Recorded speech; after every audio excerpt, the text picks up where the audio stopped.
pastor, ahí veo que le ha gustado el programa. Muy bien. Sí, muy buenas noches. A ver si estamos en contacto. Profe, ya estamos saliendo al aire. A ver si me escucha, profesor Rodrigo. Estamos en línea, Estamos pastor, aquí estamos saliendo acá por el Facebook conectados. Live. 10 de 10 la conexión. Aquí desde Argentina, Pilar, Buenos Aires, Argentina. Ustedes de Rancagua, ¿sí? Chile. Rancagua, Chile, esto es al sur de Santiago Centro, al sur de Santiago, con vendría Rancagua y una ciudad netamente minera. Totalmente minera, sí. O sea que pertenece a Santiago de Chile, ¿sí? No, estamos en la sexta región, pero eso está para que se oriente la gente al sur de Santiago, en dirección hacia el sur de Santiago. Al sur de Santiago. Muy bien, profesor Rodrigo. Bueno, maestro de las escrituras, teólogo, y todo lo que el Señor le ha dado para compartir. Hoy nos reúne aquí, por medio del Facebook Live, un taller apologético. Por el tema de Internet, estamos empezando un poquito más tarde de lo que estaba previsto. No sé qué horario tenemos exactamente, 21:30, Laura. ¿Sí? Tengo 21 a aquí mi 37 horas. asistente, aquí en... Ahí está, estamos comenzando el taller apologético y siempre que aparecemos por aquí, aparecemos porque nos llama la atención algunas de las cosas que se están manejando en los días que vivimos y algunas cosas que nos llaman la atención, nos generan a veces la charla de la defensa también de algo que nos apasiona, que nos gusta mucho, que tiene que ver con nuestro llamado y es precisamente las Sagradas Escrituras. Así que, profesor Rodrigo, usted a manera de presentación esta noche, saludando un poco también a todos los que están en contacto por Facebook Live, amigos, hermanos en Cristo, que después van a ver también seguramente el video, y a los que van a estar entrando, porque mi esposa está copiando el link allí de Facebook y lo está compartiendo, profe, se lo está compartiendo por medio del WhatsApp, para que usted lo pueda compartir a los hermanos que están también en el sello. Así que saludamos a todos. ¿Y por qué nos reúne? ¿Cuál es el tema principal, profe, que nos reúne en esta noche? ¿Cuáles son las inquietudes que tenemos preparado para compartir? Adelante, ahí tiene el primer cambio para los que están acostumbrados al sello. Sí, el cambio es importante, ¿no? Para saber que le damos el paso a la otra persona y hemos terminado nuestro comentario. Es algo que hemos acostumbrado a hacerlo, ya lo tenemos casi impregnado dentro de nosotros. Bueno, esta noche, bendiciones hermanos acá de la República de Chile, haciendo este enlace con el pastor Sergio y abordando un tema que es sumamente relevante, la apología. La apología, la palabra apologeta o apología está sacado de Apolos, de un defensor de la fe en las Escrituras. De ahí saca el tema apología, y la apología es dar defensa de nuestra fe. La carta de Judas nos llama a contender ardentemente por la fe que una vez se nos fue dada y presentar defensa de esta fe que se nos ha sido dada en tiempos extremadamente peligrosos, donde se está viviendo, pastor Sergio, en este periodo de tiempo, dentro de la teología, dentro de las algunas, entre comillas, bien entre comillas, áreas académicas que le llaman hoy por hoy, y algunos seminarios teológicos extremadamente peligrosos que abren una brecha, la voy a decir abiertamente, ¿no? Muy peligrosa, muy nociva, muy dañina, que si la gente no recibe estos talleres, esta información, puede terminar creyendo cosas que son verdaderas mentiras, pastor Sergio. Creo que tiene por ahí una alarma de batería, fíjese que no se la vaya a apagar nada. Sí. Sí, Y no, por otro gracias a lado, Dios, la tablet está cargada. bien, y hoy vamos a hacer un análisis, pastor Sergio, acerca Sí, de, yo considero que es un real ataque al fundamento de la fe, el cual es la Biblia. Se está atacando la Biblia, que es nuestro fundamento de fe. totalmente, profe. Estamos totalmente de acuerdo y nos llamó la atención que personas que lo hacen desde el nombre de catedrático, desde la cátedra, desde la exégesis bíblica, todo esto estén atacando un fundamento. Nosotros, los creyentes, los cristianos, tenemos como fundamento de todo lo que creemos la palabra de Dios, la Biblia. Es la escritura, vamos a decir, el fundamento, y creemos en la inspiración plenaria de ella. Creemos que Dios la inspiró, que contiene allí la palabra de Dios, pero no solo eso, sino que Dios inspiró a sus autógrafos a escribirla para nuestro provecho y que ella misma es su propia intérprete. En la misma escritura es su propio intérprete, si bien utilizamos herramientas muy buenas que, como son la hermenéutica, y que esa hermenéutica correcta más bien es la hermenéutica, vamos a decir que le llamamos el método histórico-gramatical, ¿no? Porque después hubo tiempos en que en la historia de la iglesia se usó el método alegórico, el método dogmático, pero esa libre, que se llamó libre examen no para interpretación personales, sino libre examen, que toda persona pueda leer la escritura y entenderla por las herramientas que ella misma da, y sostenemos todos que es el fundamento de nuestra fe. Por eso, en este caso, que yo lo titulaba, ¿no? Ataque al Antiguo Testamento, ¿qué nos quedaría, profesor Rodrigo, si nosotros empezamos a atacar el Antiguo Testamento y algunas cosas que son fundamentales, que inclusive en este caso que vamos a tocar parte de lo que es la ley, la Torá, la autoría de los primeros 5 libros para nosotros el Pentateuco, ¿no? Para los hebreos estaba armado de otra manera, pero en conclusión es lo mismo. ¿Qué encontraríamos si atacamos la inspiración del Antiguo Testamento y atacamos el fundamento que tenía que ver con la autoría? ¿En qué nos afectaría también a los neotestamentarios, a los que tenemos fundamento cristiano a partir de Jesucristo en adelante? Pero tocando, atacando el Antiguo Testamento, ¿qué resultados tendríamos? Digo, como para hacer una introducción y luego ya abocarnos a escuchar algunas declaraciones de un hombre catedrático al cual nosotros admiramos y apreciamos, y vamos a decir de alguna manera nos ha gustado mucho otro tipo de apología que él ha hecho, el conocimiento de hebreo, de griego y de otras cosas, pero que en este momento lo encontramos practicando o haciendo apología de una teología totalmente liberal, una teología basada en argumentos racionalistas más bien. Pero vamos por la pregunta. Usted sabe que en vez de llamarle respuestas a preguntas que incomodan, aquí nosotros le llamamos pregunta sencilla para una respuesta sencilla. Adelante, profe. Sí, Pastor Sergio, pregunta sencilla. ¿Qué pasa si atacamos el Antiguo Testamento? Bueno, en la realidad, si se ataca el Antiguo Testamento, el Nuevo Testamento pierde razón de ser y pierde causa y objetivo. Cristo pasaría a ser, más que un mero mártir histórico, un personaje guiado por sus emociones, un personaje que inventó una fábula, se autoproclamó Dios, se autoproclamó el Cristo, el Mesías, y no tendría ningún valor. O sea, el fundamento del Nuevo Testamento, al que nosotros consideramos el Nuevo Testamento, en el cual se introduce el nuevo pacto, tiene validez y tiene razón de ser en el ambiente profético, entendiendo que todo fue dictado allá y está el cumplimiento de estas cosas. O sea, es como sacarle las vigas que sostienen una casa, se derrumba absolutamente y cae por su propio peso. Y como digo, Cristo sería un fanático más de la historia, un mártir más que se autoproclamó un ser divino. ¿Por qué? Porque se está atacando las bases de lo que se vendría a cumplir en Cristo. En cambio, al existir el Antiguo Testamento, tiene razón de ser lo que Cristo hizo. ¿Por qué? Porque fue escrito, fue profetizado.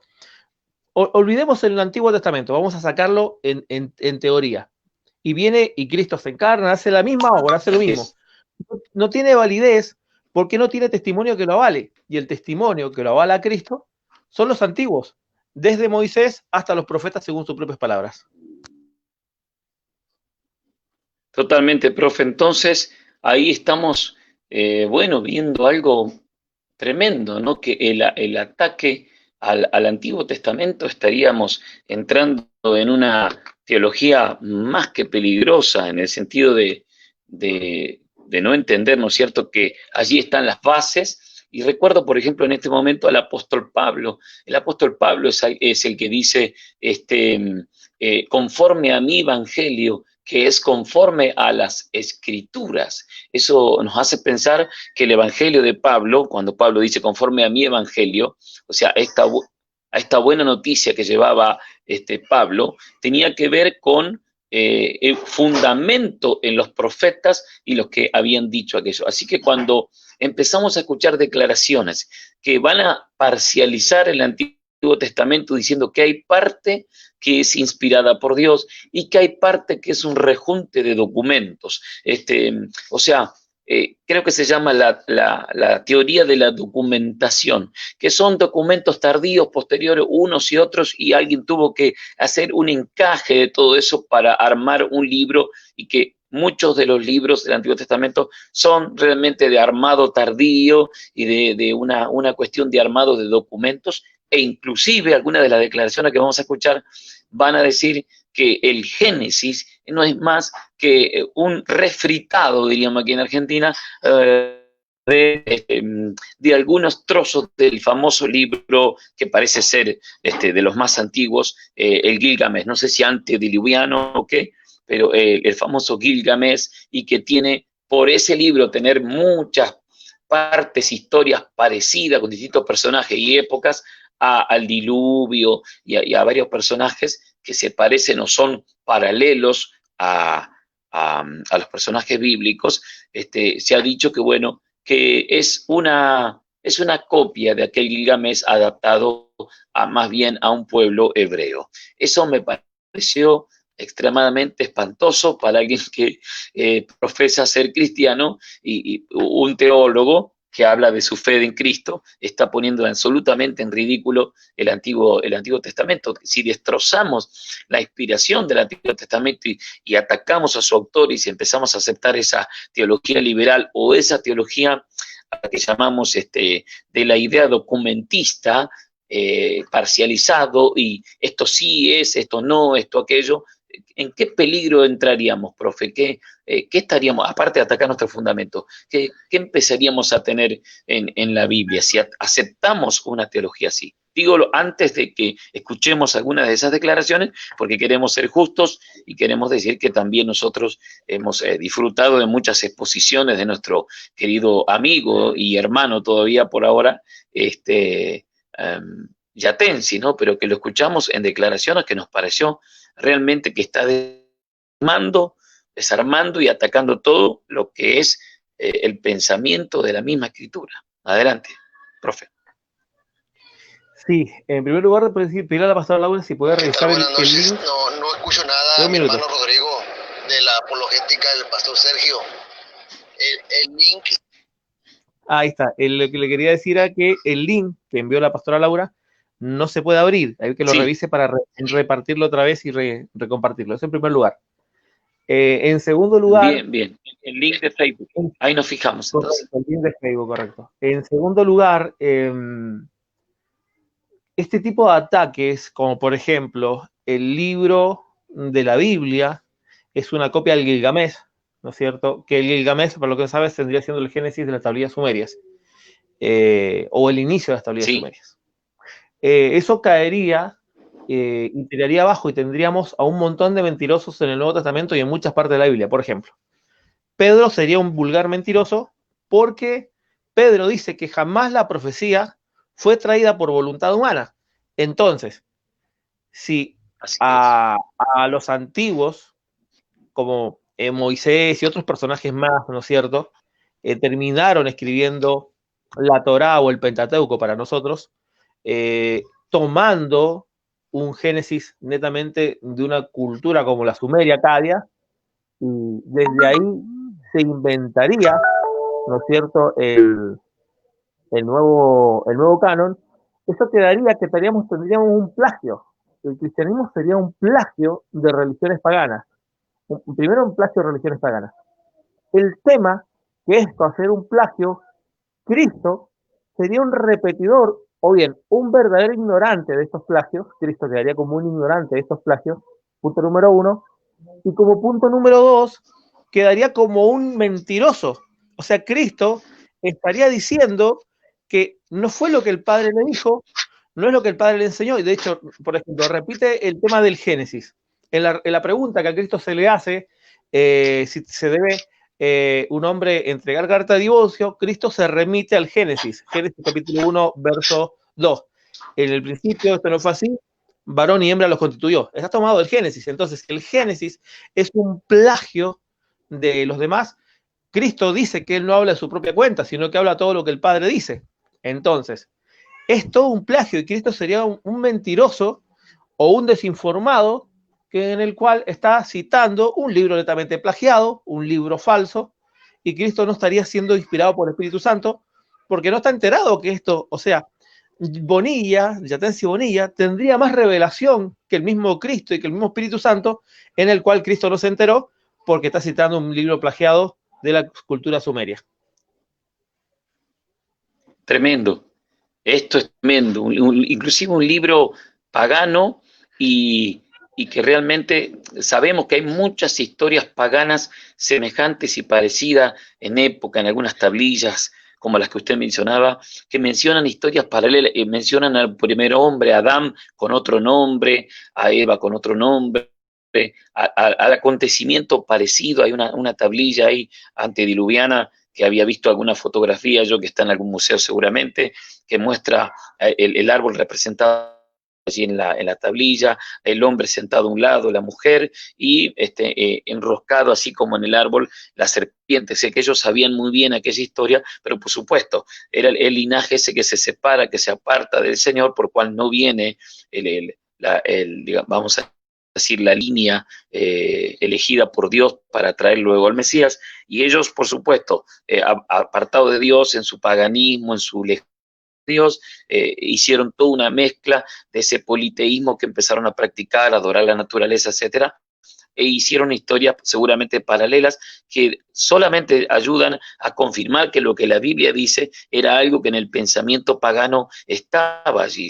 O sea, ellos sabían de algunas cosas que habían estudiado y las mezclaron un poco con sus culturas y sus creencias. Pero, sin embargo, cuando vamos a las escrituras, se podría cometer, profe, antes de escuchar las declaraciones, se podía cometer que tomando documentos variados así, hubiera ocurrido lo mismo que descubrimos nosotros que estudiamos la Biblia, la teología y la exégesis bíblica. Hubiera podido haber una unicidad tan perfecta como hay en la Escritura si hubieran sido documentos de distintas épocas solamente amontonados y enchufados, como decimos así, encajados unos con otros. Podría ser que la Biblia entonces tuviera lo que nosotros descubrimos, una impresionante correlación de todo lo que dice, un solo pensamiento, una unicidad en el pensamiento. ¿Podría ocurrir esto de casualidad? No, en absoluto, porque sería un libro netamente humano. Y supongamos usted y yo, Pastor Sergio, usted y yo que coincidimos Sí. en muchas ideas. Aún si usted y yo nos pusiéramos de acuerdo y conviviéramos un periodo de 3 meses y conviviendo aún así, escribiéramos un libro, lo que usted escribiría y lo que yo escribiría serían dos ideas distintas porque somos seres humanos y seguramente en alguna idea discreparíamos y tendríamos dos verdades distintas, lo cual no ocurre en las escrituras. Imagínese si así, en el simple ejercicio de dos individuos de escribir un libro o una idea y cada uno escribe y desarrolla, teniendo mucha similitud, mucha simetría, tendríamos diferencia. Imagínese en varios personajes tomando culturas paganas, armándolas, refritándolas, reacomodándolas. La Biblia sería un verdadero desastre de la A a la Z y sería un manojo de contradicciones en cuanto a la lógica, en cuanto a la ciencia, en cuanto a las verdades que este revela. Sería un verdadero desorden, sería un libro muy chistoso, el cual no lo es. Exactamente. Profe, usted sabe que eso mismo decía un conocido escritor de varios libros que también ha dado preciosas conferencias en español, como César Vidal, en algún momento dice, si atacamos al Antiguo Testamento y lo podemos así en ridículo, ¿qué nos queda? Porque es como imagínese un edificio que tiene 3 plantas, 2 plantas arriba y la planta baja, y si usted destruye la parte de abajo, inevitablemente, tarde o temprano, parte del edificio se va a caer, se va a derrumbar. Entonces, todo el Evangelio y toda la historia tan preciosa que tenemos hasta Jesucristo está fundamentado en aquel pueblo, en aquella profecía, en aquella revelación progresiva de Dios. Entonces, que alguien de pronto pase a decirnos que todo aquello eran documentos tardíos, documentos rejuntados y poniendo en duda la autoría, creo que esto ya pasó ya pasó, y algunos de los teólogos participantes de esto creo que anduvieron por allí a principios del año 1900, del siglo XX, o finales del siglo XIX. Había un tal Burman, ya me voy a acordar, Rudolf Burman, algo así. Este hombre empezó a generar eso que luego también desarrollaron otros llamado como la teología liberal, que fueron antes de las guerras mundiales, y llegaron a esa teología liberal, llegaron a ideas sincréticas o a ideas, como dirá, universalistas, de que todos los hombres, todos los seres humanos, todos los hombres son hermanos, provienen de Dios y tienen una hermandad espiritual por medio de Dios. Entonces, en ese universalismo también, digamos, crearon un montón de otros pensamientos que se cayeron a pedazos a partir de la Primera y la Segunda Guerra Mundial, porque se vio que realmente no eran tan hermanos los hombres y se persiguieron, se mataron, se vuelve luego por un tal Karl, que ya me voy a acordar el apellido, porque él vuelve a la teología de que no se es hermano si no se entra por medio de la justificación, por medio de Jesucristo, de la fe en Jesucristo, y que era necesario una experiencia con Dios para llegar a ser hermanos y llegar a ser hijos de Dios. Se vuelve otra vez esto, pero planteando un teólogo de nuestros tiempos, evangélico inclusive, católico devenido en evangélico, planteándonos otra vez una teología en que ese tal Burman, Rudolf Burman, también ponía lo que se llamaba teología del mito, ponía que mucho del Antiguo Testamento había que tomarlo un mito, inclusive en milagros del Señor Jesucristo, del Nuevo Testamento y otras cosas, como la teología del mito, que hay mucho de mito, que había que quitarle los mitos y había que volver a la Biblia, un libro totalmente racional, y tomar la parte ética racional para poder aplicarla a una sociedad moderna. Imagínense que estas teologías que están queriendo poner como catedráticos del seminario, seminarios para evangélicos, están implantando otra vez una vuelta a ese universalismo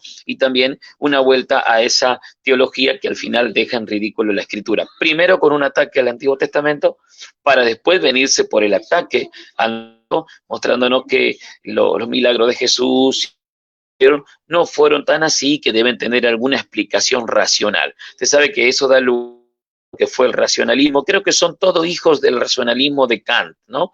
O también de Descartes.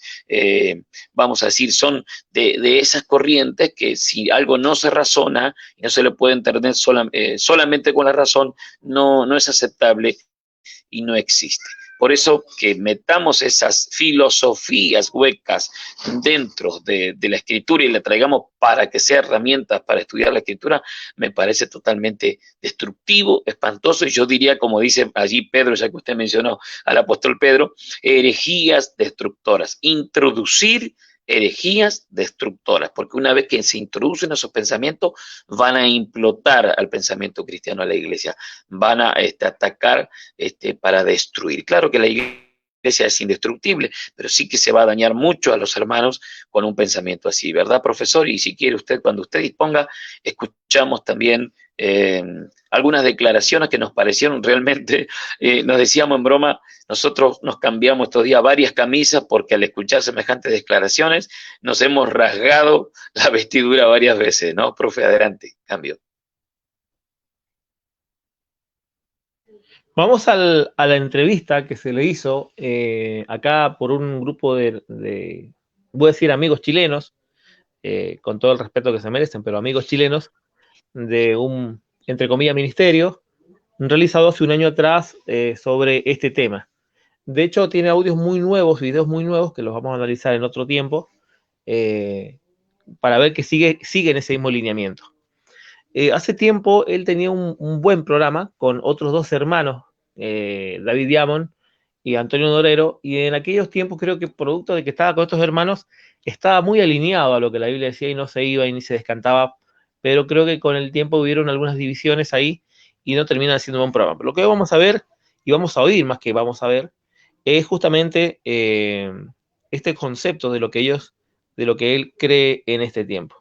Deme un minuto, Pastor Sergio, y coloco las dramáticas, un segundo, las dramáticas no increíbles, sino dramáticas explicaciones que da Bonillas a preguntas del Antiguo Testamento. Deme un segundo. Ahí lo esperamos, profe, cómo no. Vamos a escuchar. Bien, el profesor Rodrigo está poniendo ya en punta el audio para que podamos escuchar algunas cosas, ¿eh? Algunos estudiantes de la Biblia, sentarse, por favor, para escuchar explicaciones tan modernas o contemporáneas que hemos escuchado, ¿eh? Sentarse para que no se caigan sentados después, ¿eh? A ver, profe. Bien, ahí coloco el audio y vamos a escuchar un poco la introducción de la entrevista y vamos a ir analizando algunas de las cosas que él dice, afirmaciones, que no da explicación a las afirmaciones y que son netamente contradicciones. Vamos a analizar un poco lo que él dice en esta entrevista. Eso me da mucha alegría. Y un saludo a todos los que nos están viendo y escuchando. Muchas gracias, profesor. Muy bien. Bueno, estamos muy contentos buscando la forma, pero no pensamos que iba a ser tan a profesores bien destacados, y también les agradecemos mucho a ellos su escucharnos. Todos quieren escuchar al profesor, todos quieren adquirir ese conocimiento que él tiene, aprender de él y de las cosas que él ha aprendido en el tiempo. En primer lugar, quiero dejar a nuestra estimada Carla, a ver si tiene algunas preguntitas para comenzar. Sí, claro. Primeramente, antes de empezar con las preguntas, profe, queríamos que nos contara un poquito de usted. Bueno, ahí va a ser la presentación de los tiempos. El texto bíblico y también la teología crítica, y una teología pastoral bastante, mucho más humana, más solidaria, aislándonos un poquito de los dogmas evangélicos que a veces son inhumanos. Cuando vivimos de tantos dogmas, nos alejamos de la gente. Entonces, y uno de mis sueños fue construir un museo de la Biblia que está en construcción. Estamos construyendo un museo que ya se ha abierto para el público, tratando de hacer réplicas de manuscritos antiguos. Entonces, más o menos, y también he escrito como unos 15 libros. Deme un segundo, pastor. Si le podría decir a la pastora Laura si me puede reenviar el link, porque aún el que me envió no a nadie le abre el link. ¿No logran abrirlo los hermanos? ¿Será porque tienen que figurar como amigos míos? ¿Será por eso que no pueden abrir el link de Facebook, profe? No, tal vez el link debe colocarse como público para que se pueda abrirse. No sé si estará como público el link por ahí. Tal vez para compartir no esté público. Eso puede llegar a ser, profe. Vamos a ver si. Sobre la ciencia bíblica, la bíblica, etcétera. ¿Ah? Eso. Ahí le escuchamos. La productora. Porque ya hablé de la formación, ¿cierto? Sí, académica. Sí, no, estuvo súper bien. Usted nos contaba que fue católico, pasó por el protestantismo, ¿cierto? Dentro de ahí fue evangélico pentecostal. ¿Todavía es pentecostal o no? Soy un pentecostal bien raro. Pentecostal académico y crítico. Y uno de los objetivos fue fundar un seminario pentecostal académico.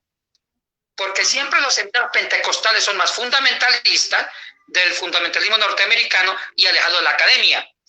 Lo que hicimos en Quito fue fundar el Semisud, que es un seminario conservador pero académico, donde se estudia todas las verdades de la formación del texto bíblico. Ahora, yo nunca me formé, yo nunca estudié en ninguna universidad evangélica, sino católica romana de los jesuitas, tanto en Roma como en Bogotá en la filosofía y después el doctorado en ciencias bíblicas. Pastor Sergio, quiero hacer una pausa acá en el audio, porque creo que este es el problema que podíamos encontrar en Yatensi, que justamente es que él jamás pasó por la preparación teológica cristiana. Entonces, la pregunta, ¿él cómo sabe si está bien o está mal si nunca la ha estudiado? ¿Cómo sabe? Ahí me pareció el punto neurálgico. Entonces, si él vino con la Academia Católica, y la Academia Católica es totalmente sincretista, el que no sabe cómo se estudia dentro del catolicismo, se estudia con mucho sincretismo, se cuestiona todo, es muy empirista, muy racionalista, Y el tema o sea, por un lado va la fe, y se cree todo por fe, pero tiene otra línea de pensamiento donde es netamente filosófico, donde se desglosa y se racionaliza.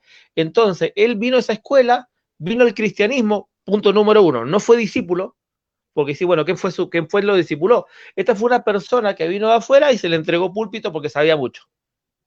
Y se le entregó y se lo puso a predicar rápidamente. Pero no fue discipulado y no conoce a profundidad los fundamentos que tiene el cristianismo.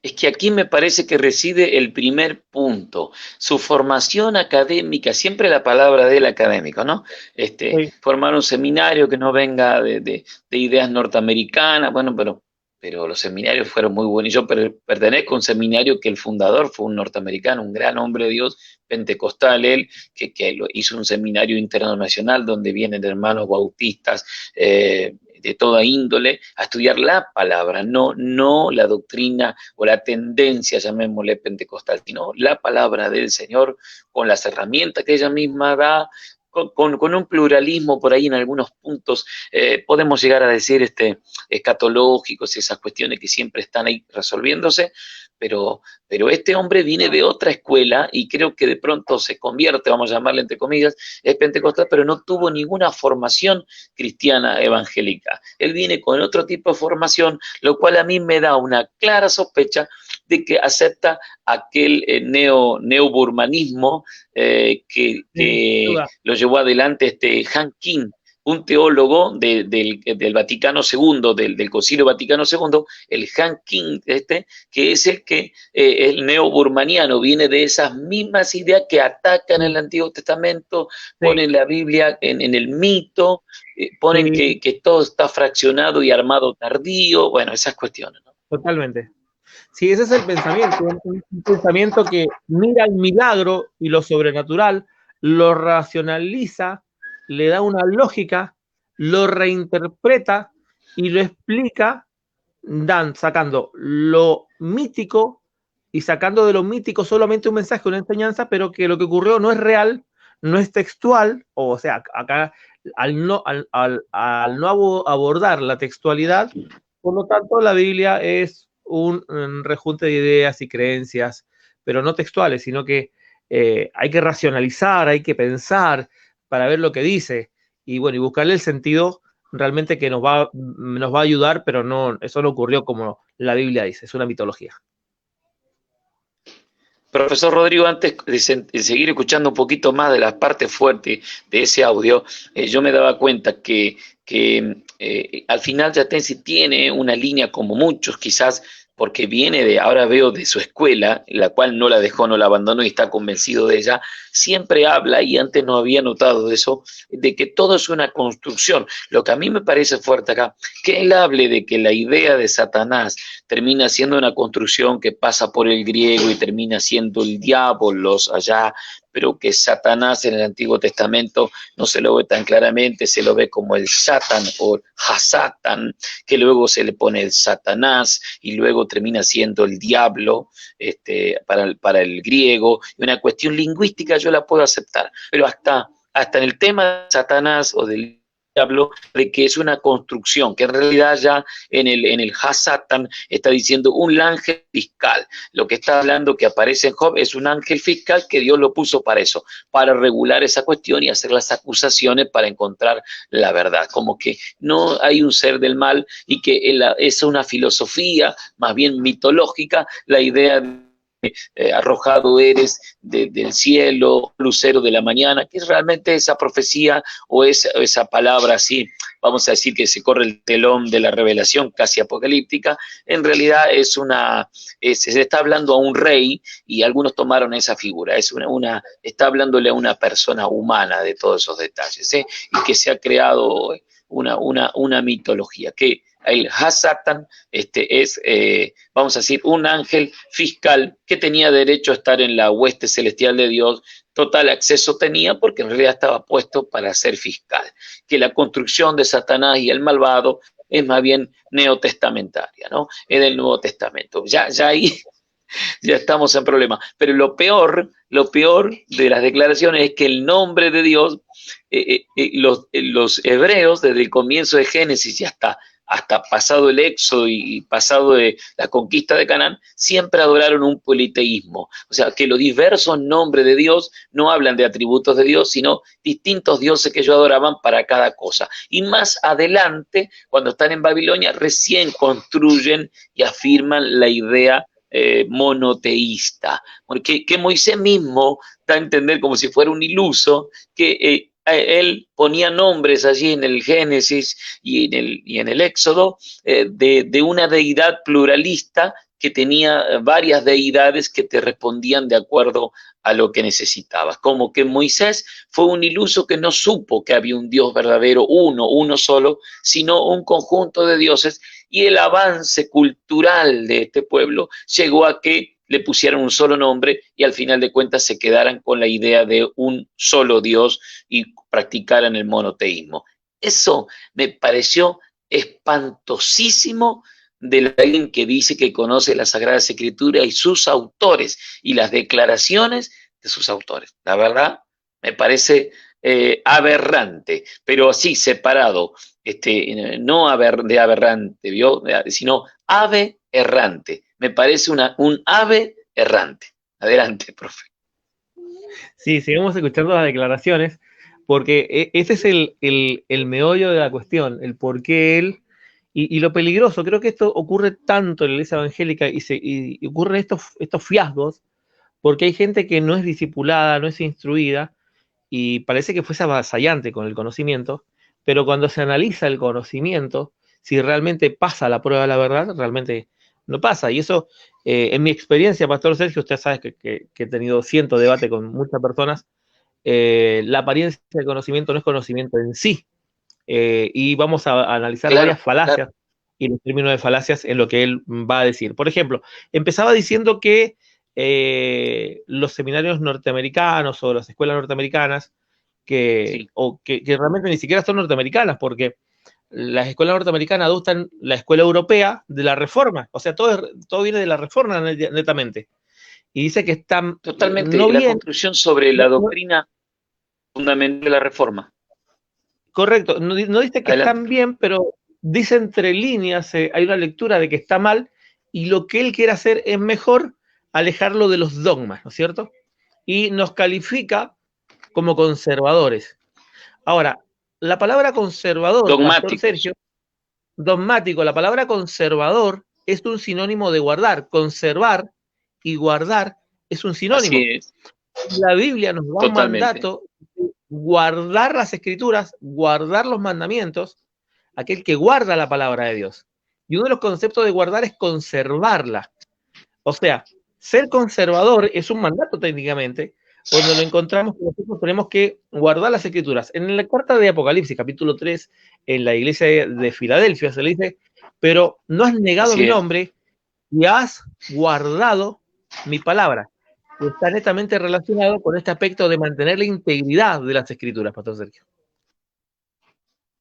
Totalmente. Eso a mí me parece, y aparte, esa cuestión que él tiene de tildarnos vamos a decir, tildarnos de estar, ¿cómo diríamos? Encerrados, tildarnos de dogmáticos y realmente no entender que nosotros estamos basados en ese fundamento de los reformistas, que es la Biblia, su propio intérprete, inspiración plenaria. Eso debería conocerlo él como evangélico, que tiene que ver con una posición que tenemos, una idea que tenemos en cuanto a esto, de la Biblia para todo, al alcance de todos, el libre examen, la hermenéutica, el método de estudio de la escritura que es histórico, ¿cómo diríamos? No es exegético, gramatical histórico o histórico gramático, la Biblia su propio intérprete, y todo eso que tenemos como un fundamento sólido y sano, y la Biblia como como el fundamento de fe, no otras cosas y otras filosofías de afuera, a lo que llamamos tradiciones. Pero él viene de una corriente en que las tradiciones tienen el mismo valor. Así que al final de cuentas me da a entender a mí, y ahora pase ese audio fuerte, que las teologías se construyen y se van acomodando de acuerdo a las circunstancias. Como hoy, por ejemplo, estamos en una época en que se está cuidando mucho a la mujer y el ataque por los femicidios que hay, todo esto, y una gran movida que le llamamos así fuerte y extremadamente, como le llamamos, feminista. Entonces hay que construir ahora, hay que revisar la Biblia otra vez, alivianaron algunos textos y hay que construir una teología feminista, porque para él me parece que todo es ir construyendo para ser amable con la gente,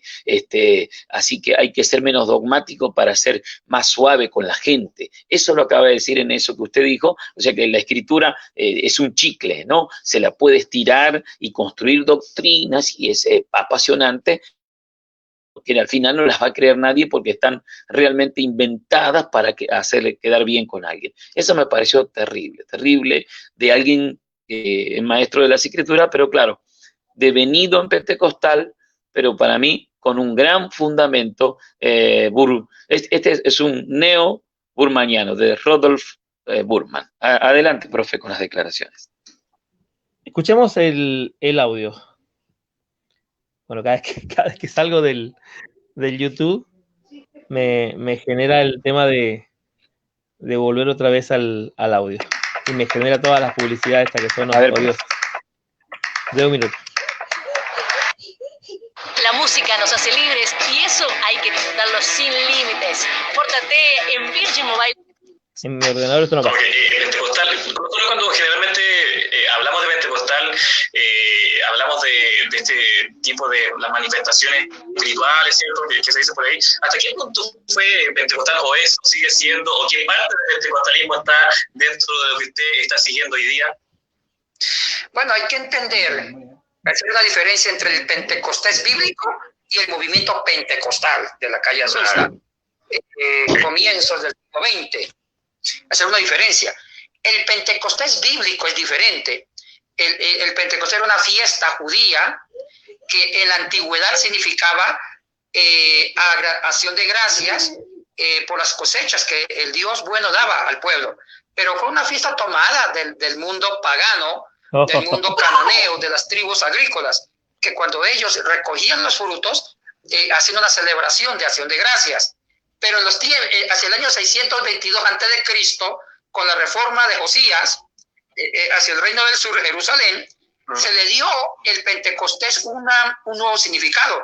Ya no significaba la entrega de la ley, no significaba una fiesta de acción de gracias, ahora significa recordar la entrega de la ley de parte de Dios a Moisés. Y así se fue transformando, y en los tiempos de Jesucristo, ya significaba recordar la ley a través del Pentecostés, porque habían tres grandes fiestas: la Pascua, que recordaba la liberación del Éxodo, 1, los tabernáculos, que significaba la espera del Mesías, 2, y el Pentecostés, que significaba una tercera columna teológica vertebral en el judaísmo, que era recordar la ley, y ahí se usó el Pentecostés. El término Pentecostés es un término griego, penteconta, 50. Antes tenía un nombre más hebreo, que significaba acción de gracias, la fiesta del Bicurín.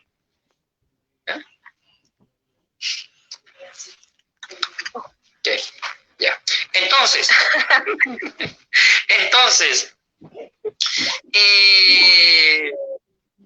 y cuando Jesucristo, el Pentecostés de Hechos 2, es decir, Lucas narra el Pentecostés imitando la entrega de la ley del Éxodo en el Sinaí.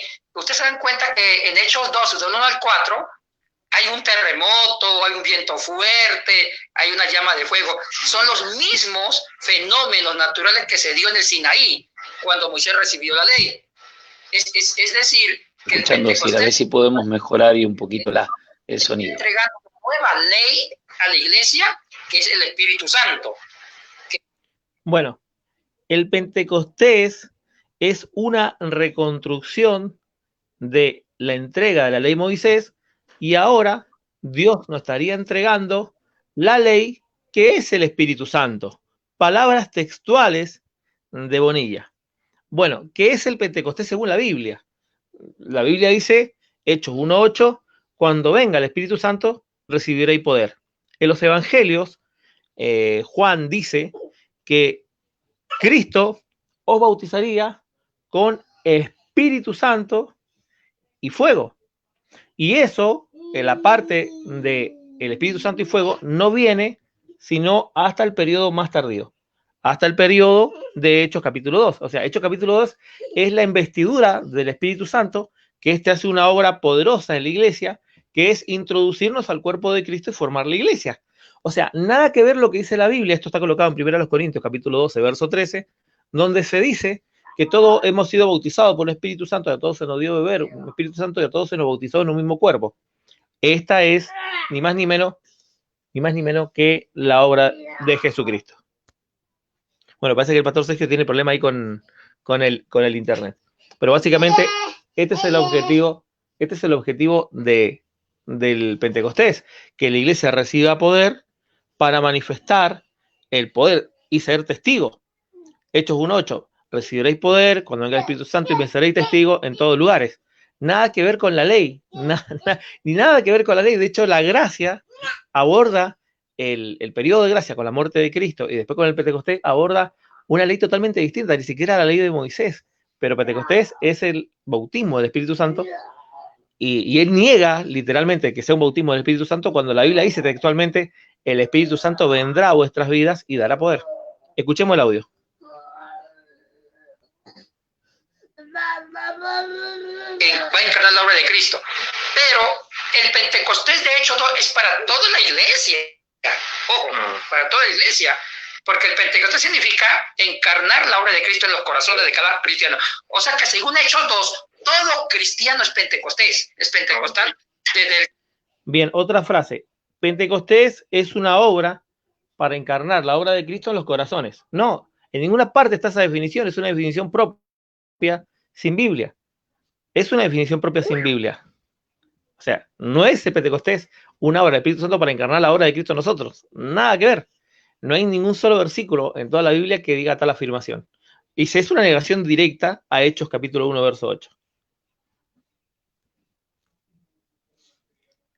En la postura de Hechos. Pero apareció un movimiento que se le atribuyó del siglo XX que les dio una nueva lectura a Hechos 2. Con unas nuevas, o sea, reinterpretaron Hechos 2 desde otros esquemas, desde otras estructuras teológicas. Decir que el Pentecostés es una manifestación diferente, con un bautismo del Espíritu Santo y con una evidencia de hablar en lenguas. Entonces, esa es una lectura, una hermenéutica de un movimiento que no significa que represente la esencia, que represente lo que... Bueno, otra vez. Es una interpretación, el Pentecostés, del siglo XX, que vendría el Espíritu Santo, y que había un bautismo del Espíritu Santo. Óigame, esto es terrible, esta declaración. Todo creyente se da cuenta que universalismo es universalismo. Todo creyente es van a aparecer los hermanos, todos los creyentes bautistas porque se bautizaron por las aguas. Después va a aparecer, van a decir, todos los creyentes son nazarenos porque Jesús era el nazareno. Está haciendo, me parece, un sincretismo ahí. O sea, él es pentecostal, pero por la fiesta que se celebraba de Pentecostés bíblica ya, pero no de la idea de la rama 1903, 1906. Es tremendo. Hace toda una ensalada allí y la lleva para, creo que, meter a todos los creyentes que al final de cuentas, de alguna manera, universalmente son todos pentecostales. Me parece increíble. Lo maneja bien, profe. Sí, y es decir, de otras lecturas, de otras teologías, pero si eso es Biblia. O sea, lo que la Biblia dice son otras teologías, y dicho de paso acá en el siglo XX. O sea, lo que Cristo dijo es una mentira. Entonces, cuando venga el Espíritu Santo, recibiréis poder y seréis testigos. El objetivo es recibir poder para ser testigos. Y después de ahí empezó a existir el concepto del bautismo del Espíritu Santo, Porque, dicho de paso, el bautismo en Espíritu Santo no es algo inmediato para todos los creyentes. Textos bíblicos. ¿Recibiste el Espíritu Santo cuando creíste? No, no hemos recibido. Y se impusieron manos y recibieron el Espíritu Santo. O sea, no es algo inmediato, es un evento puntual que debe ocurrir en la vida de cada creyente. Y hay textos bíblicos. Claro, Ahí la llenura es el pleró, la llenura del Espíritu es el rebosar, es una capacidad para ya poder llegar a ser testigos luego de una instrucción.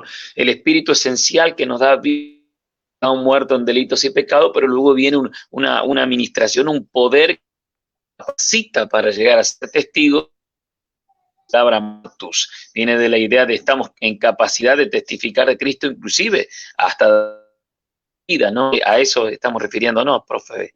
Cambio. Sí, de ninguna manera el Pentecostés es la entrega de la ley a la iglesia. ¿Qué versículo dice eso? ¿Qué apóstol enseñó tal cosa?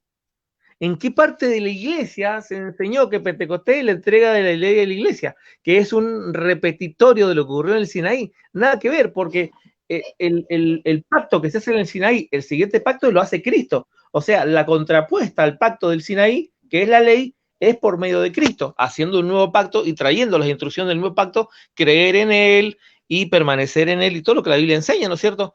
Pero eso es producto del pacto que realiza de Cristo, no lo que realiza el Espíritu Santo 50 días después. Exactamente. Bueno, tremendo esto del Pentecostés, cómo él lo lleva. En realidad nunca ha dejado su montón de otras filosofías que le ayudan a construir nueva teología. Es un constructor de teología, no es, él le dije es un biblista o un exégeta, pero un exégeta debería extraer la verdad de la Escritura, no metiéndole a la Escritura otras pensadores y otras filosofías a las cuales llamamos es una exégeta, porque está metiendo cosas aquí que no lo dicen, ¿no? Que no lo dice. Y como usted, el texto hoy, los oyentes y hermanos que nos siguen, como decía bien, segunda de Pedro 1:19, en la revisión, por ejemplo, Reina Valera dice, tenemos también la palabra profética más segura, a la cual hacéis bien en estar atentos, como una antorcha que alumbra el lugar oscuro hasta que el día esclarezca y el lucero de la mañana salgan vuestros corazones. Entendiendo primero esto, oiga, entendiendo primero esto, que ninguna profecía de la Escritura es de interpretación privada, porque nunca la profecía fue traída por voluntad humana, sino que los santos hombres de Dios hablaron siendo inspirados por el Espíritu Santo. Otra versión dice, siendo dirigidos, llenados por el Espíritu Santo. ¿Qué más? Hablaron de parte de Dios, impulsados por el Espíritu Santo. O sea, no hay otra manera de ir dando a poner en duda un montón de cosas aquí, pero este concepto de aclarar del Pentecostés me pareció, el Pentecostés bíblico y el movimiento pentecostal y haciendo las diferencias me pareció realmente de una construcción muy modernista. Adelante, profe, con el audio. Sí, aparte, o sea, tomar ideas fuera de contextos en su propio texto. O sea, él habla de una exégesis, pero hágame exégesis al pasaje, por favor. Hágame exégesis al contexto. O sea, hablar de exégesis y no hacer exégesis es una rotunda falacia. Lo que significa realmente el hecho. O sea, la exégesis dice lo que significa el texto de Hechos 2. Y la hermenéutica es el arte de la interpretación, que es diferente. Exactamente. Muchas gracias. Bueno, pero ni exégesis ni hermenéutica. O sea, está bien, da la premisa, la explicas, pero da los fundamentos de por qué es lo que tú dices que es. Entonces, ahí cae en la típica falacia de petición de principio. La falacia de petición de principio es aquella falacia que recae en la conclusión del individuo y la base para calificar algo de falacia de petición de principio es que no da la argumentación de la misma. Al no argumentar la misma, se recae en la falacia. Es una falacia, porque si él dice que hay una hermenéutica y una exégesis, debería haberlo planteado, aunque sea verbalmente, parafraseando los versículos y construir la idea desde la exégesis y la hermenéutica, lo cual no lo hizo. Tiró la premisa y utilizó solamente la frase exégesis y hermenéutica, pero sin haberla hecho. O sea, no tiene validez la frase exégesis y hermenéutica después de plantear una premisa, la cual no está explicada ni exegéticamente ni hermenéuticamente. Totalmente, totalmente, profe, me parece que va. Pero ahora entramos a la parte fuerte, óigame, tiene usted parte en punta ahí de los audios, los ha colocado cuando realmente no sabemos de dónde viene el Génesis. ¿Sabe que yo le escribí a la redacción del programa que se llama, es como si fuera ciencia y todo esto, ¿no? Que llevaron adelante el programa estos jóvenes de allí, paisanos suyos y hermanos no sé cómo dijo usted. Sí, no, una vergüenza, como cristianos, sí, una vergüenza sí. porque no le refutan nada. No, y aplauden, ojo. Eso, si No, aplauden la aplauden. idea, ellos ya le compraron todo el discurso de antemano.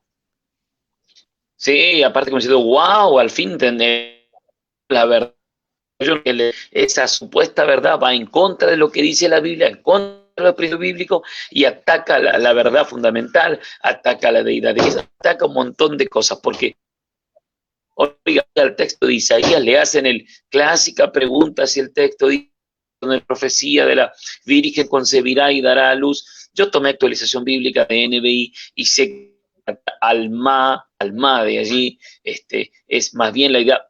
Tradujeron NBI, por ejemplo, tradujo la joven quedará encinta o concebirá, pero porque la palabra alma del hebreo parecía indicar una joven, pero siendo honesto en el texto, era doncella, y la doncella para esa época era una joven pura, totalmente casta, totalmente pura. Entonces, si traduces joven para esta época, tienes que poner la joven, tiene que poner una nota aclaratoria. Una joven en los tiempos bíblicos era una doncella, por lo tanto, se podrá firmar un documento de que ella era totalmente, padres aseguraban, bueno, para ser honesto con el texto. Pero eso no sería el problema, sino que él dice, no, ese texto, esa profecía no se cumple en Cristo, no es de Cristo. Esa era una palabra dada a ese rey y no tiene que ver con Jesucristo. Vaya a Isaías 53 y diga que son 4 casos que están allí, y Isaías 53 en su texto es singular y que se está hablando de un pueblo y no se está hablando del Mesías sufriente, ya negando esa profecía, está con un cristiano supuestamente a lo que Jesucristo mismo dijo. Eso me pareció tremendo, negando esa profecía, diciendo que no, después los creyentes construimos ahí, el pensamiento cristiano se construyó, nos venían muy bien al pelo y que nos daban pie teología cristiana. Mire, es como que cada uno vamos construyendo teología de acuerdo al texto que nos caiga bien. Pero Cristo mismo dio a entender la predicación bueno, no quiero tomar más tiempo, la predicación en el carro ¿cómo se llama? Al etíope eunuco que lo hizo el evangelista allí, Felipe, le estaba leyendo en ese texto y Felipe le predica mostrándole que ese texto en Isaías hablaba de Jesucristo y del Mesías, le predicó el Evangelio. ¿Cómo vamos a negar eso? Dice, no, eso no era una profecía, eso era una profecía que hablaba nada más del pueblo de Dios iba a sufrir tanto y por la llaga de ese pueblo iban a ser curado el resto del pueblo. Increíble que alguien pueda llegar a decir algo así. Adelante, profe. Puede seguir el audio, Pastor Sergio, para ver que lo que estamos diciendo son palabras de él y no estamos inventando nada. Gracias por esa aclaración. Carla Díaz tiene una pregunta muy interesante, así que la vamos a dejar con esa pregunta para usted. Claro, profesor, bueno, ya sé que usted estudió varios años ciencias bíblicas y a la luz de las ciencias bíblicas podemos comprender que no hay mucho no hay situaciones históricas dentro de la Biblia hebrea. En sí me explico bien, el relato de Adán y Eva, el relato de la Torre de Babel, no son hechos literales, es lo que dice desde el punto de las ciencias bíblicas. Yo quería saber qué opinión tiene usted respecto a eso, si hay relatos de civilizaciones antiguas como relatos sumerios, en Génesis podemos encontrarlo, o es todo un evento literal. Buena pregunta, Carla. Y mire, el mundo cristiano está dividido. Hay una línea conservadora, ultra conservadora, fundamentalista americana, que literalizan toda la Biblia hebrea, inclusive el Génesis. Ellos leen Génesis desde una perspectiva histórica, real. Piensan que Adán y Eva sí existieron con carne y hueso, tuvieron hijos, existió la culebrita, ya, literalizan el texto. También la Torre de Babel, el diluvio. Pero la academia científica de corte europea hablan de otra realidad. ¿Por qué? Se ha descubierto en excavación... Por favor, déjeme rasgarme las vestiduras, por favor.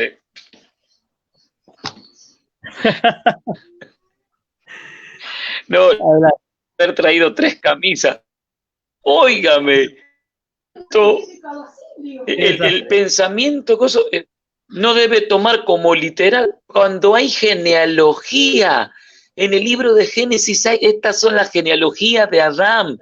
Hijo, tuvo tantos hijos, fulano, engendró, la genealogía del origen de la humanidad, de los hijos después de Noé, por sus lugares, las tierras bíblicas están todas distribuidas por los hijos de Noé, que se distribuyeron por la tierra, descendiente uno, Jus, Mizraim. Jus fue para lo que es África del Norte hoy, Mizraim, la tierra de Gerar, que terminan siendo los egipcios. Está toda la rama, cómo se distribuyen, y este hombre dice que todo eso no es literal. ¿Sabe que me escribió la redacción cuando yo le dije que yo ya en otras cosas, pero que esta vez estaba razonando fuera del recipiente, que me parecía increíble lo que escuchaba de él, negando la autoridad bíblica? ¿Sabe que me contesta la redacción de esta palabra que usó ahora, las ciencias bíblicas? Mire, espantoso si las ciencias bíblicas son esas. No me diga que tú a lo mejor no entiendes porque te falta, bueno, que me faltaba cátedra y no sé qué más. Tal vez tú eres de los que piensas que la víbora, la serpiente habló. Así me contestaron irónicamente. Y yo casi le escribo, ¿no? Me contuve de escribirle. Sí, de que la serpiente habló. Porque hay un tema, o sea, vamos a tomar la premisa, pastor, porque esta es la forma de destruir las falacias de petición de principios, las falacias de argumentación. Vamos a tomarla como verdad. Sí. Vamos a tomar la premisa. Ellos dicen que hay una ciencia bíblica que ha descubierto que eso no es verdad. Bien, ¿cuál ciencia bíblica sería esa? O sea, hay una ciencia bíblica que tiene la máquina del tiempo. Primero, planteame, ¿tenés la máquina del tiempo? No, porque si no tenés la máquina del tiempo, ¿cómo sabés que no había una Adán y una Eva? O al menos que me estés argumentando de la evolución. Porque si yo te destruyo, Adán y Eva, el único camino que te queda para aplicarme la existencia de la humanidad es la evolución, no Dios. Entonces, pero contame. Planteo ahora que se me viene espontánea. No hay pecado, no hubo, como Pablo dice, no hemos heredado ese pecado, no tuvo que morir Cristo por nosotros para darnos justicia y librarnos, porque en el primer Adán todos morimos, en el segundo todos somos vivificados. Esa principio y conclusión del primer Adán, no, porque no fueron reales los hijos, que dice algún, que está diciendo ahora que nosotros literalizamos y tomamos historia real al Génesis. Bien, que tuvieron hijos y todo aquello. Para destruir el argumento, porque la misma Biblia, Pastor Sergio, destruiría el argumento. Pregunta, pero importante, ¿no? A tu academia científica. ¿Tu academia científica considera que Cristo es un mentiroso o una persona que dice la verdad? Bueno, si tu respuesta es que dice la verdad, explícame por qué a la pregunta de los fariseos, que a la carta de divorcio no se le tiene que dar a la mujer, pero que en el principio no fue así. ¿A qué principio se refiere? ¿A un principio que no existió o Cristo es un vulgar mentiroso? No. Ahí se cae el argumento. Claro, porque se está basando en la Torá. Que decir que Cristo es un mentiroso, porque si no existió literalmente una Adán y una Eva, como ellos dicen que no creen, y científicamente está demostrado, bueno, mostrame la máquina del tiempo y me dejas a Cristo como mentiroso. Y de ya me estás diciendo que Cristo es un vulgar mentiroso. O sea, lo que me estás predicando es otro evangelio distinto, y solamente hasta acá, en esta simple declaración, tengo la autoridad para decir que es una doctrina anatema. Una falacia y una doctrina anatema, está negando lo fundamental. Ahora nos habla de que, póngale, lo que defendemos, lo sencillo para nuestra instrucción desde el Génesis, de los orígenes, que nos cuenta la Biblia, que somos fundamentalistas. Estamos pensando que todo es literal. Jehová Dios creó los cielos y la tierra, dice, en el comienzo creó la tierra. No, eso no existiría, no, eso no puede existir. Esto es una historia que no se la puede tomar literal. Es que no puede haber la creación de un Dios, no puede haber un Dios que creó los cielos y la tierra, porque explícame quién creó todas las cosas. ¿Las creó Dios o evolucionaron? Hay solo dos caminos. Entonces, si tomas el camino de la creación, Dios creó todas las cosas y creó a un hombre y una mujer. Si ese es el camino real. Si eso no es verdad y no es literal, dame tu argumentación de cómo existió el hombre según la ciencia, y si tú me crees que hay una cadena científica, me estás hablando de evolución. No hay otro camino. No hay otro camino. Y ciencia médica de investigar lo que la Biblia dice. ¿Sabe qué me encontré en los escritos de este famoso, bueno, ahora se me apagó la tablet, está sin carga, de famoso Burman? Esas ideas, y los que lo siguieron, es tratar de traer la filosofía y explicar desde el mito de otras culturas la existencia de Jesucristo y los pensamientos, y también los antiguos y todo, pero estudiando otro tipo de arqueología y otras cosas que no te tanto con la Biblia. Entonces, me parece que está poniendo él. ¿De qué ciencia hablamos? La frase que decir, bueno, es que la ciencia y la arqueología, sí, pero ¿cuál ciencia y cuál arqueología me estás hablando que desmitifica o desmiente la existencia de Adán y Eva? ¿A qué ciencia te estás refiriendo? Impresionante. Entonces, hay una escuela católica, Pastor Sergio, esta es una escuela netamente católica, donde el Génesis es solamente un ejemplo tomado poéticamente de dos individuos, pero realmente habían muchos pueblos, muchos individuos, ¿cierto? Había muchos, pero nunca un Adán y una Eva. Eso quedaría, ¿no es cierto?, a Pablo como otro vulgar mentiroso, diciendo que el pecado entró por un hombre, y también Cristo sería otro mentiroso, ya que la mentira y la muerte entró por la serpiente cuando engañó a Adán y Eva, tema también tocado por Cristo. O sea, el Nuevo Testamento, Cristo, Pablo, Pedro, son una manada de mentirosos, si es que esto es mentira, porque ellos están tomando literalmente las frases y los hechos ocurridos en el Antiguo Testamento como cosas literales para fundamentar el tema del pecado, por ejemplo. Pero tremendo.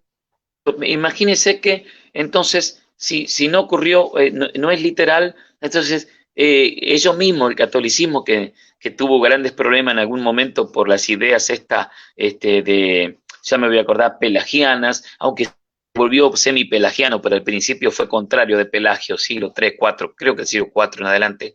Todavía no era la iglesia, digamos, católica, estaba la iglesia de Oriente, la iglesia de Occidente todavía, pero tiene serios problemas con Pelagio, que Pelagio dice que el hombre está libre, que en realidad el pecado de Adán no lo afectó, sino que cada uno puede elegir tener una vida ética, agradar a Dios, no por un pecado original, negaba ese pecado original, cuando la iglesia en otras épocas, por supuesto, hablaba del arrepentimiento para perdón de pecado y el bautismo como parte de limpieza también,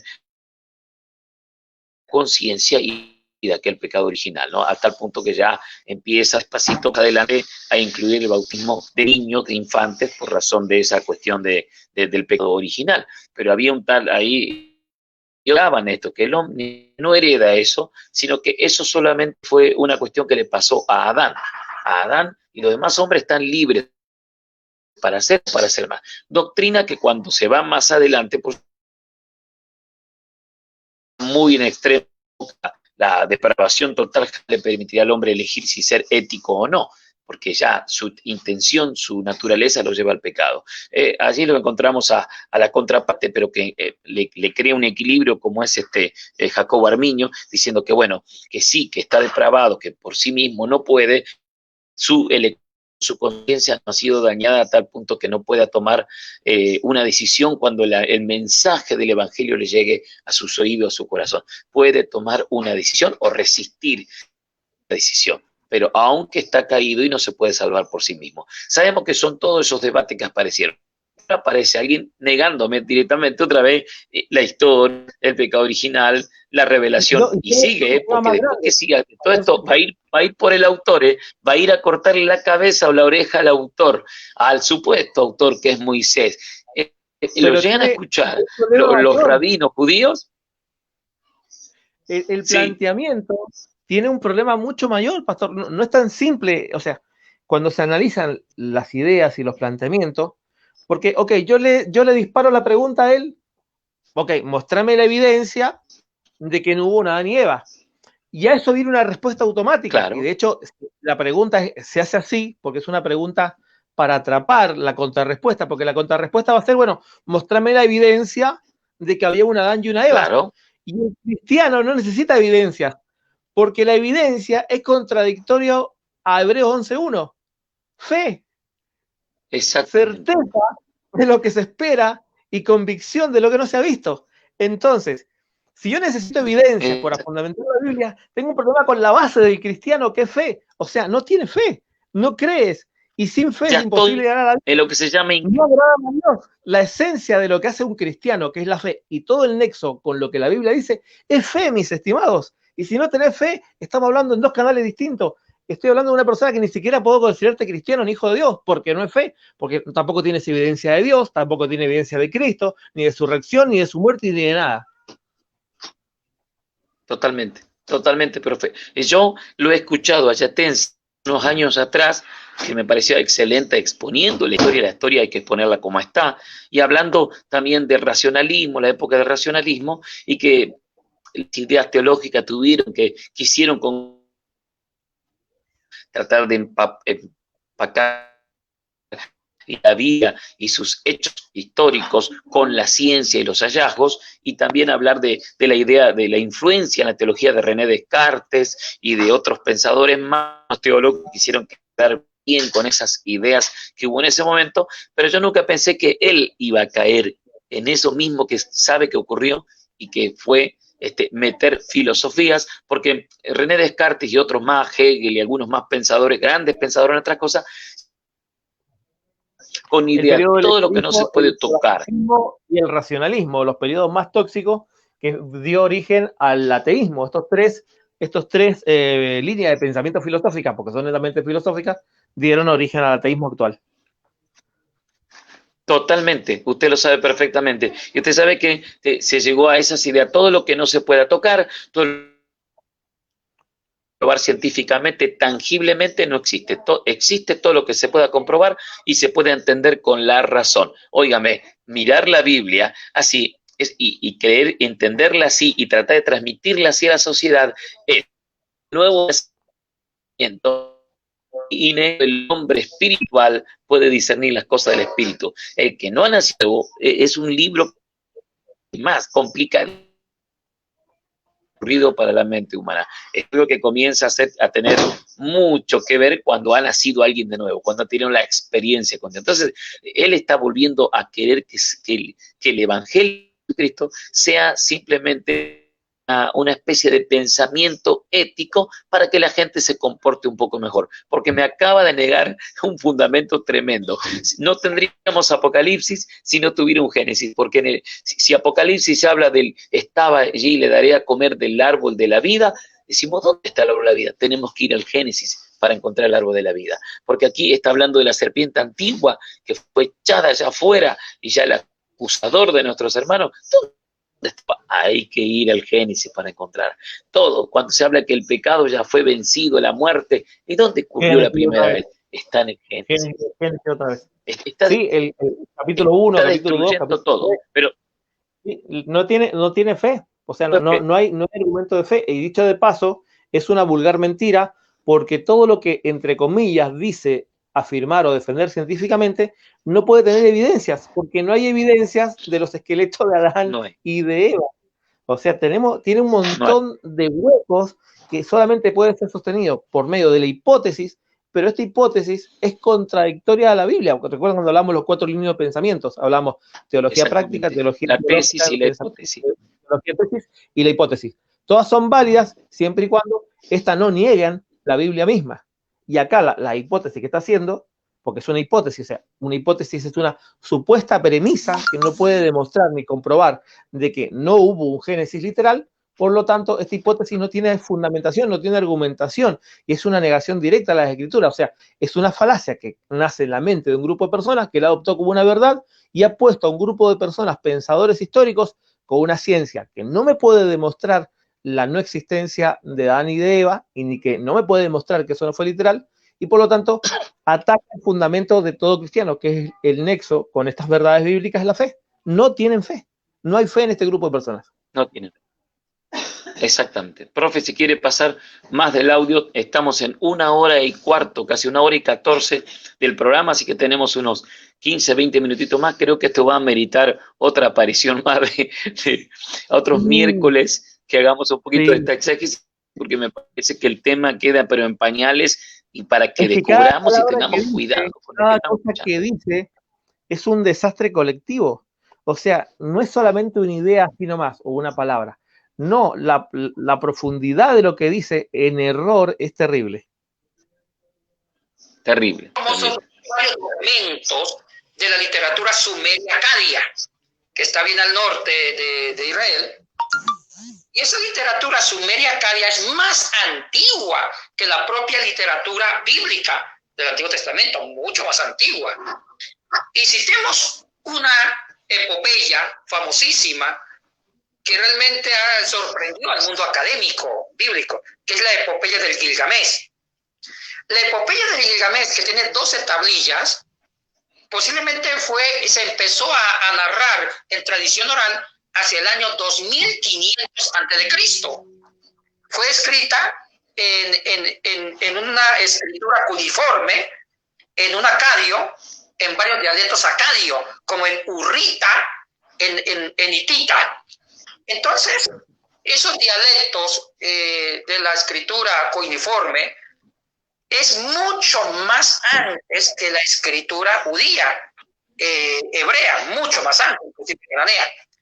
Y el problema es no tanto la existencia del Gilgamesh, es el contenido del Gilgamesh. Es sorprendente que las 12 tablillas del Gilgamesh se asemeja en una forma increíble con los 11 capítulos de Génesis. O sea, escuchen la frase. O sea, se asemeja de manera increíble. Lo que estoy entendiendo, que es exactamente igual. Pero yo no voy a decir si eso no es igual, sino que vamos a escuchar de sus labios o no es igual. Porque te voy a analizar lo que él termina diciendo para ver si eso no es igual, sin que nosotros hagamos primero un juicio de valor de lo que él dice o no. Escuchemos sus palabras para entender si eso no es igual. Escuchemos. El Gilgamesh habla sobre el origen del mundo, el origen del famoso Enkidu, que fue el enemigo de Gilgamesh, creado de barro por una diosa, la hija de Anu, que era un dios sumerio acadio. También habla de una serpiente que le robó el árbol de la vida a Gilgamesh. Habla de un diluvio, casi. La narración del diluvio es impresionantemente igual que la narración del diluvio de Génesis, donde hay un Noé que ahí se llama el Utanapistin. Utanapistin es el nombre del Noé de la literatura sumeria acadia de Gilgamesh para el Génesis de Noé. Mejor dicho, las teologías que se manejan entre Gilgamesh y el Génesis son extremadamente similares. Ahora, ¿cuáles son las líneas teológicas de Gilgamesh? Son las mismas líneas teológicas que el Génesis, claro, con muchas variantes. Hay muchas variantes, obvio que sí. Una de esas teologías que circulan en Gilgamesh es el planteamiento sobre el origen del hombre. Increíble esto. Aquí se narra el origen de un hombre llamado Enkidu, que fue hecho del barro, una diosa sopló aliento de vida. Vivía inocentemente en las estepas de la región de Uruk, una ciudad sumeria acadia. Era salvaje, inocente, vivía desnudo con los animales, pero de pronto perdió la inocencia porque se acostó por 7 días, 7 noches con una prostituta de la ciudad de Uruk. Bueno, me queda clarísimo, es el mismo relato, es impresionante. O sea, dice, es idéntico y lo que me está contando es un hombre que vio las estepas y se acuesta con una prostituta y por eso, ¿no es cierto?, perdería los derechos. O sea, o este hombre no leyó Biblia o tiene una imaginación que le funciona a él, pero lo que me está contando tiene nada que ver con el Génesis. O sea, primero, las posiciones geográficas son distintas. Dicho de paso, las cronologías del Génesis son totalmente distintas a las cronologías del Gilgamesh.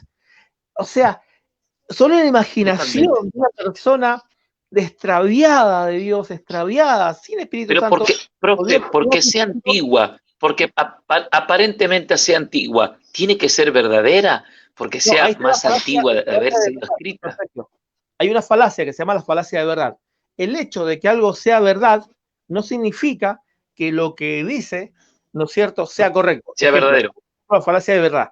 ¿La falacia de verdad es antiguo? Sí, es antiguo. Pero el hecho de que sea antiguo no significa ni que sea inspirado por Dios, ni sea verdad lo que está diciendo.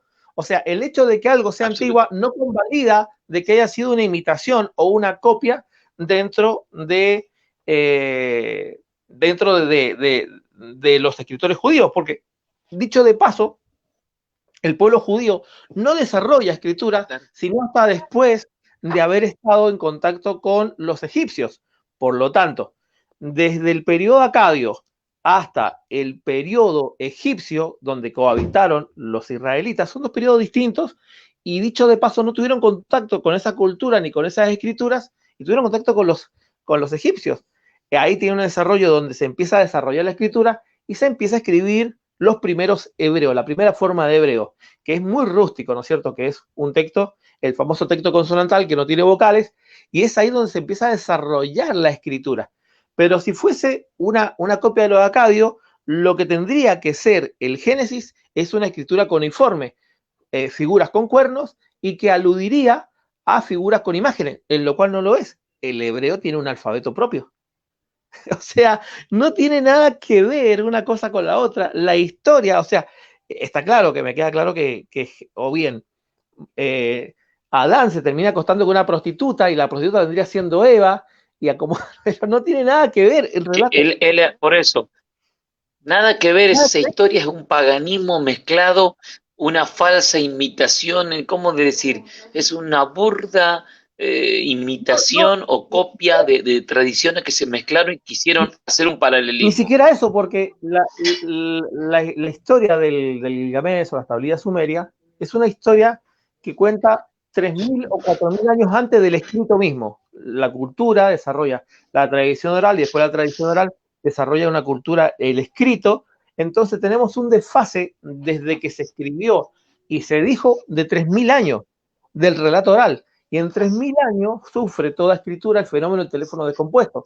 La diferencia, y es una verdad, que el Génesis y la Biblia es un libro más nuevo que los escritos del Gilgamesh, es mucho más nuevo, pero el hecho de que sea más nuevo tiene un origen distinto, claro, porque es relato de parte de Dios a Moisés y a los antiguos, con el Espíritu Santo guiándole a lo que tenían que escribir. Ahí tenemos la evidencia de Cristo, Pablo, Pedro, diciendo de que jamás fue algo que se le ocurrió a los humanos o copiaron de otro más, sino fue que el Espíritu Santo les daba palabra lo que tenían que escribir ellos. O sea, ahí tenemos el origen de la escritura. Es revelación del Espíritu Santo, por eso no tiene errores y es textual y tiene una lógica perfecta para entender el origen de toda la humanidad. Mientras esto vendría siendo... Pero fíjese el orden que tiene, profe, el hombre poniendo nombre a los animales, el progreso que tiene, no es una burda cosa mezclada, así todo, tiene progreso, el orden, los animales. Y no tiene nada que ver con Gilgamesh, texto por versículo, idea por idea, son ideas totalmente distintas. El hecho que se tengan un par de ideas similares, pero en sus contextos son totalmente distintos. O sea, una idea puede ser similar, pero en los contextos son totalmente distintos.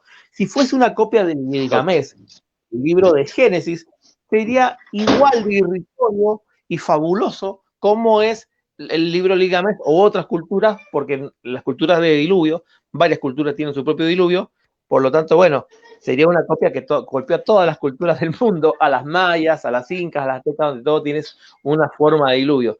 Pero eso es propio de la tradición oral, producto de que todos salieron de una misma arca, el arca no es. Exactamente. Tremendo, tremendo, profe. La verdad que la comparación de historia que descabellada, de un hombre inocente, o sea, no habla del origen para nada. El Génesis habla del origen. Después, no tomar... Capítulo 5, recapitula. Estas son las generaciones de Noé, las generaciones de Adán, y te lo da con tema, a tal punto que el pueblo del Señor, cuando estudia la Torah, estudia hasta esa, ¿cómo se llama? Genealogía, detalle por detalle, y hasta han tenido hasta cuestiones con el tema de la descendencia de Abraham, si el primogénito realmente los derechos los tenía que tener Isaac o lo tenía que tener Ismael. Hay pueblos defendiendo esta cuestión para que alguien diga que no se puede tomar esto. Así, mire, la familia de Nos, ¿qué más tiene? Aquí, este es el libro de las generaciones de Adán, capítulo 5. El día en que creó Dios al hombre, a la semejanza de Dios lo hizo, tal cual lo dice el capítulo anterior, cuando cuenta que lo creó en el capítulo 2. Varón y hembra los creó y los bendijo y llamó el nombre de ellos Adán el día en que fueron creados. Absolutamente igual a lo que viene relatando. Y vivió Adán 130 años y engendró un hijo. Es idéntico, pero, o sea, no encuentro, o sea, por último deberíamos tener los mismos nombres, la misma cronología, los mismos relatos, el mismo orden. No existe nada de eso, nada. No sé en qué universo paralelo le funcionan estas ideas. ¿Sabe qué pensaban esos racionalistas y otros de los cuales él está, y ese terrible que fue Rudolf Burman, que después estos son neo de esa corriente, ¿no? Llegaban a pensar que Moisés no podía ser el autor de la Torá, porque realmente para ese entonces la escritura no existía, que Moisés no sabría escribir. Mire, llegaron hasta ese extremo. Estuvo de adorno en Egipto y no aprendió nada, era un burro total, ¿no? Sí, no aprendió a escribir la escritura, que ya manejaban 3 idiomas los egipcios, porque como eran un imperio, en la tabla esa que se encontró en esa cara, no me acuerdo el nombre, yo no me acuerdo la piedra, ¿cómo se llama? Cierro, a ver, no me acuerdo ahora si es Rosetta, ¿cómo era ese nombre? Había un edicto. Si no me equivoco. Sí, ¿cuál la piedra? ¿Cuál? La piedra de Ramsés, hay una piedra de la piedra de Ramsés. Sí. Y hay una que está escrita con un edicto en 4 caras, en 4 lenguaje jeroglífico, en otra en los idiomas cuneiformes más antiguos que se manejaban, y los otros idiomas llegaron hasta nuestra época y se podían leerlos. Por eso que con esa se pudo aprender a leer el jeroglífico, pasados los siglos. Ahí se sabía que ellos manejaban 4 idiomas por lo menos, porque tenían, como eran un imperio, le escribían el mismo edicto jeroglífico, manejaban, tenían bajo su gobierno, vamos a decir así, con esa famosa piedra. Ya me voy a acordar. Laura, ¿te acordás? Mi esposa está por ahí. La piedra. Aparte, no sé, vamos a hacer una premisa, la premisa de que Moisés es un verdadero analfabeta e ignorante. ¿Acaso no dice el mismo Éxodo que Dios le dio conocimiento para hacer estructuras y arquitecturas y trabajo de manualidades a gente que no tenía el mismo proyectos y diseños? Podría haber costado a Dios darle conocimiento gramatical a un hombre como Moisés? Bueno, entonces quedaría la sobrenaturalidad, ¿no? Totalmente. Pero estarían negando a Esdras, que dice que es el autor. Moisés leyeron el libro estaría negando que dice allí en el Evangelio según San Lucas, capítulo 24, que es el verso 25. Teníamos que negar cosas tremendas. Nuestro Señor Jesucristo dice allí en el verso 25 de Lucas 24. Entonces él le dijo, oh incesanto. Pequeña diferencia, pastor. No son pequeñas cosas que él está moviendo. Son cosas radicales que mueve. Está destruyendo todo el Nuevo Testamento. Absolutamente. Mire lo que dice el Señor allí en Lucas 24, 25. Entonces él les dijo, oh insensatos y tardos de corazón, para creer lo que los profetas han dicho. ¿No era necesario que el Cristo padeciera? Sí, Cristo padeciese estas cosas y que entrara en su gloria, y comenzando desde Moisés y siguiendo por todos los profetas, les declaraba en todas las escrituras lo que de él decían. Mire, y otra versión más blanda, que más viene católica, va a decir, ahí está, entonces ¿Acaso no tenía que sufrir el Mesías? Dice la Dios habla hoy, estas cosas y de ser glorificado. Luego se puso a explicarle todos los pasajes de la Escritura que hablaban de él, comenzando por los libros de Moisés y siguiendo por todos los libros de los profetas. O sea que esto no podía ser tomado en serio en la forma que él estaba refiriéndose a las supuestas ciencias bíblicas. Adelante, profe. No hay ciencia bíblica, punto número uno, que pueda comprobar las verdades del Génesis. Porque no hay ciencia bíblica que pueda llegar al momento donde Dios dice que hágase la luz y fue la luz, o Dios creó los cielos y la tierra. Génesis 1:1-2. El capítulo 1 de Génesis, claro, no hay ciencia bíblica que me pueda demostrar científicamente ni académicamente lo que ocurrió en Génesis capítulo 1. Y cuando yo niego eso, es solo creerlo. Claro, la única ciencia que me queda a mí es evolución. De hecho, yo sé que no va a aceptar, Pastor Sergio, yo sé que no va a aceptar, pero lo voy a invitar a un sano diálogo, debate teológico sobre la academia que él piensa y la Biblia, ¿no es cierto? A ver si su academia es sustentada por la Biblia. Si podemos considerarla bíblica, teológica y sana.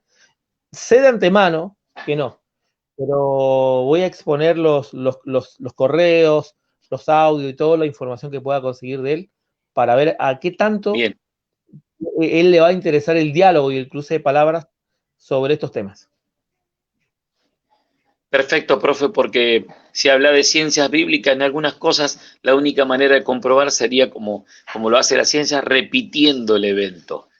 Pero la ciencia también utiliza el método histórico. El método histórico se puede comprobar en la Biblia la unicidad, los que la usaron y comentaron, los que enseñaron esta palabra, los que pasados los siglos la expresaron y dieron ejemplo y enseñaron, y hasta el mismo Señor Jesucristo, allí tomando todo eso que había ocurrido como tal, personas y personas llamadas por Dios como Abraham, personas como Noé. El Señor utilizantemente las Escrituras dijo, serán como mi venida será como los días de Noé. Y me lo mencionó como un hecho que ocurrió. Habló de Abraham, Abraham vio mi día y se gozó. Habló del pecado que entró, la esclavitud del pecado y que él había venido a liberarnos de esto. De todos los temas relacionados ahí históricos de un pueblo que, al ser el escritor Moisés, de movida de sí para adelante, comienza con estos escritos durante todos esos 40 años que estuvieron. Él ya sabe cuál es el Dios verdadero y que es un único y solo Dios cuando le escribe ya el Deuteronomio, pero antes, oye Israel, Jehová el Señor, o Jehová, o Yahvé, como quieran, el Señor uno es un solo Señor, no hay otro Dios. Es el Dios que lo llamó y que se le presentó a él y le dijo, yo soy el Dios. Siempre se presentó el Dios de Abraham, de Isaac y de Jacob. Y cuando le preguntó su nombre, dijo, yo soy el que soy absoluto. Resultaré ser, dice el texto hebreo ahí, todo lo que quieras que sea, porque yo soy todo, absoluto. Moisés, cuando ya escribe, él sabe ante qué Dios está y a qué Dios se ha enfrentado y de qué Dios está escribiendo allí la revelación. No es un iluso que no sabe si está adorando 20 deidades y después, pasados los siglos, solo se da cuenta, termina poniendo 4 letras para diferenciar al Dios de ellos de los demás dioses, como una construcción histórica de un Dios. Eso también otra parte que nos queda para la próxima, profe, que me pareció espantosísimo. Claro que sí. Sí, adelante. Sí, vamos a tener que hacer varios audios más, Pastor. Yo agradecido con este tiempo que hemos podido compartir y desglosar, hacer como la introducción recién a este análisis que vamos a hacer, porque las verdades que se vienen son realmente para rajar las vestiduras, Pastor Sergio. Yo agradecido por este tiempo y a todos los que están escuchando y que aprendan a discernir, que tengan herramientas. La idea es prestarles herramientas apologéticas, críticas, para no prestarle atención a cualquier individuo que con un par de palabras rimbombantes como academia, la crítica, la ciencia bíblica, no significa nada esas palabras, no tienen ningún valor, ningún peso, si no me puedes demostrar fehacientemente lo que me dices. Así es, profesor Rodrigo, como siempre, un gusto que dialogue, ha podido salir o pueda transmitir el sello para nuestros queridos hermanos que siempre están en el canal La Congregación. Los invitamos a bajar la aplicación Sello. También está el canal de Teología Avanzada llamado Curso de Teología, en que usted está dando, no sé si todas las tardes, 7 de la tarde de horario de Argentina, los cursos de teología gratuitos. Están viendo ahora el análisis panorámico del Testamento, justamente una vistazo que comienza a las 7 de la tarde o 19 horas de Argentina. Así que los que quieran pueden bajarse el sello y escucharlo y compartir y hacerle preguntas, ¿verdad, profe? También allí en el canal del sello. ¿Es así? Claro que sí, Pastor Sergio, claro que sí, me puede hacer todas las preguntas y abordarme con todas estas ideas o las dudas que cualquier individuo, hermano, hijo de Dios tenga. Adelante. Perfecto, profe. Muchas gracias por este tiempo. Ya estamos saliendo del Facebook Live. Con música de fondo, de Misión Imposible, ¿para qué? Pero ha sido un gusto compartir con ustedes, como siempre, profe, y con los hermanos también que han estado siguiendo esta transmisión por medio de lo que se llama Facebook Live, el Facebook en vivo. Así que bendiciones para todos. Nos encontramos próximamente, no sé si es en una semana más o en 2 semanas más, pero vamos a estar continuando con este taller apologético. Vamos a ver cómo del ataque al Nuevo Testamento se puede ir al ataque, del ataque al Antiguo Testamento, se puede también atacar el Nuevo Testamento y destruir el fundamento de la doctrina de los cristianos y de la salvación y de nuestra redención. Eso nos queda para la próxima, escuchando estos audios y algunos comentarios más, profe, que tenemos sobre algunas teologías que están apareciendo, que están tratando de revisar la Biblia y quitar varios textos que les parecen para los días que vivimos graves. Así que tenemos mucho material para seguir compartiendo. Desde ya, bendiciones, saludos, un abrazo, profe, y nos encontramos. Bendiciones, profesor. Un abrazo para todos y los invito a que revisen nuestro audio que hicimos un tiempo atrás, uso de aplicación del Antiguo Testamento, que lo van a encontrar en la parte de teologiaavanzada.tk recursos, porque ahí explicamos la validez y la importancia del Antiguo Testamento para el Nuevo. Perfecto, hay abundante material ahí. Muy bien, saludos para todos. Aquí ya siendo casi la medianoche. Creo que estamos las 22 horas, no, 23 horas, no estoy seguro bien, pero ya estamos cerrando aquí el Facebook Live. Dios les bendiga, nos encontramos prontito en esto que se llama Taller Apologético. Saludos para todos, bendiciones y hasta prontito.